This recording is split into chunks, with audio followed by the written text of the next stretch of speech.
जय श्री गणेश। जय हो शीतला मैया की जय। रोग दोष एवं ग्रह शांति के लिए शीतला मैया की कथा अवश्य सुनें। जय माता दी। किसी गांव में एक बूढ़ी माँ रहती थी। उसके 2 बेटे तथा 2 बहुएं थी। दोनों बहुओं को बहुत समय के बाद बेटे हुए थे। इतने में शीतला सप्तमी का त्योहार आ गया। त्योहार के अनुसार ठंडा भोजन तैयार किया गया। दोनों बहुओं के मन में विचार आया कि यदि हम बासी भोजन कर लेंगे तो बीमार हो जाएंगे। अभी हमारे बच्चे छोटे हैं और हम बीमार हो गए तो हमारे बच्चे भी बीमार हो जाएंगे। इस कुविचार के कारण दोनों बहुओं ने पशुओं के दाने तैयार करने के बर्तन में चुपचाप 2 बाटी तैयार कर ली। फिर सास और बहू शीतला माता की पूजा करने गईं और वहां उन्होंने शीतला माता की पूजा की और शीतला माता की कथा भी सुनी। बाद में जय हो शीतला मैया की। सास तो शीतला माता के भजन करने के लिए वहीं बैठ गई, लेकिन दोनों बहुएं बच्चे रोने का बहाना बनाकर घर आ गईं और उन दोनों ने दाने के बर्तन से गरम गरम रोटला निकाले, उनका चूरमा बनाया और पेट भर खा लिया। सास ने घर आने पर बहुओं से भोजन करने के लिए कहा तो बहुएं ठंडा भोजन करने का दिखावा करके घर के काम में लग गईं। तब सास ने कहा कि बच्चे कब के सोए हुए हैं, उन्हें जगाकर दूध पिला दो। बहुएं जब अपने बेटों को जगाने गईं तो उन्होंने अपने बेटों को मृत पाया। ऐसा बहुओं की करतूतों के फलस्वरूप शीतला माता के प्रकोप से हुआ था। अब बहुएं विवश हो गईं ये बात अपनी सास को बताने के लिए।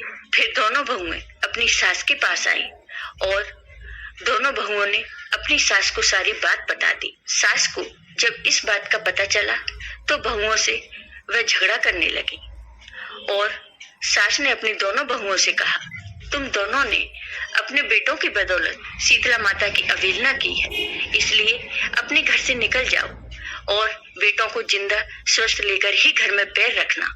फिर सास ने दोनों बहुओं को घर से निकाल दिया। अपने मृत बेटों को टोकरी में सुलाकर दोनों बहुएं घर से निकल पड़ी। जाते जाते रास्ते में एक जीर्ण वृक्ष आया। यह खेजड़ी का वृक्ष था। इसके नीचे ओरी और शीतला दोनों बहनें बैठी थी। दोनों के बालों में बहुत सारे जुएं हो गए थे।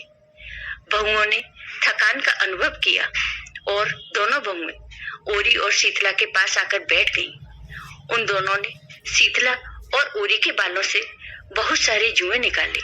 जुओं का नाश होने से ओरी और शीतला ने अपने मस्तक में शीतलता का अनुभव किया और कहा, तुम दोनों ने हमारे मस्तक को शीतल ठंडा किया है, वैसे ही तुम्हें पेट की शांति मिले। तब दोनों बहुएं एक साथ बोली कि पेट का दिया हुआ ही लेकर हम मारी मारी भटक रही हैं, परंतु शीतला माता के हमें दर्शन नहीं हुए। तब शीतला माता ने कहा कि तुम दोनों पापनी हो, दुष्ट हो, दुराचारिणी हो, तुम्हारा तो मुंह देखने भी योग्य नहीं है। शीतला सप्तमी के दिन ठंडा भोजन करने के बदले तुम दोनों ने गरम भोजन किया था। यह सुनते ही बहुओं ने शीतला माता को पहचान लिया और दोनों देवरानी जेठानी ने दोनों माताओं का वंदन किया और गिड़गिड़ाते हुए कहा, हम तो भोली भाली हैं, अनजाने में गरम खा लिया था।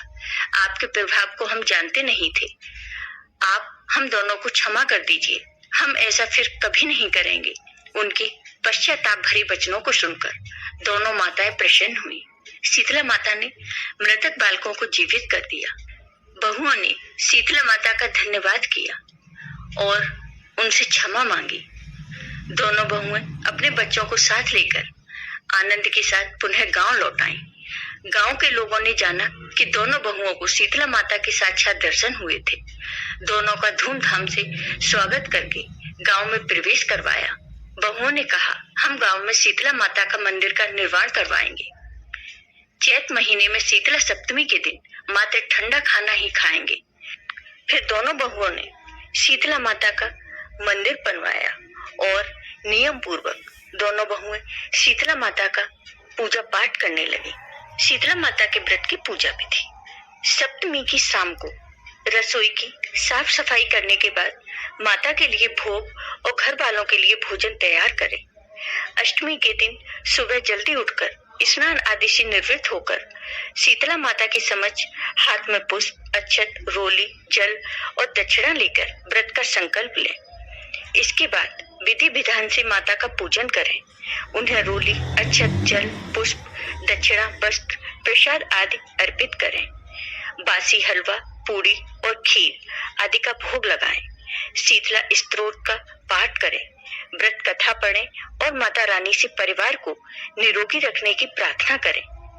शीतला माता को शीतलता प्रदान करने वाली माता कहा गया है, इसलिए उनको समर्पित अष्टमी तिथि को उन्हें जो कुछ भी समर्पित किया जाता है वह पूरी तरह शीतल रहे, इसलिए उसे रात में ही बनाकर रख लिया जाता है। माता के भक्त भी प्रसाद स्वरूप ठंडा भोजन ही अष्टमी के दिन ग्रहण करते हैं। इस दिन घरों में चूल्हा जलाना वर्जित होता है। वहीं वैज्ञानिक दृष्टि से देखें तो शीतला अष्टमी के बाद ग्रीष्म काल अपना जोर लगाना शुरू कर देता है। इस दिन को शीतकाल के आखिरी दिन के रूप में भी मनाया जाता है। इस दिन से भोजन खराब होना शुरू हो जाता है। शीतला अष्टमी के दिन माता रानी को सप्तमी को बने बासी भोजन का भोग लगाकर लोगों को यह संदेश दिया जाता है कि आज के बाद पूरे ग्रीष्म काल में अब ताजे भोजन को ही ग्रहण करना चाहिए। शीतला माता के व्रत का महत्व। शास्त्रों में शीतला माता को आरोग्य प्रदान करने वाली देवी बताया गया है। माना जाता है कि इस दिन जो महिला माता व्रत रखती हैं और उनका श्रद्धा पूर्वक पूजन करती हैं, उनके घर में धन धान्य आदि की कोई कमी नहीं रहती। उनका परिवार और बच्चे निरोगी रहते हैं। उन्हें बुखार, खसरा, चेचक, आंखों के रोग आदि समस्याएं नहीं होती। तो हे शीतला माता, जैसे आपने इन बहुओं पर अपनी कृपा की, वैसे ही अपने सभी भक्तों पर अपनी कृपा सदा बनाए रखना। जय हो शीतला मैया की। समस्त नारी शक्ति मातृशक्ति को शीतला सप्तमी एवं शीतला अष्टमी की हार्दिक शुभकामनाएं। श्री सिद्धिविनायक गणेश मंदिर, मेघनगर, जिला झाबुआ, मध्य प्रदेश।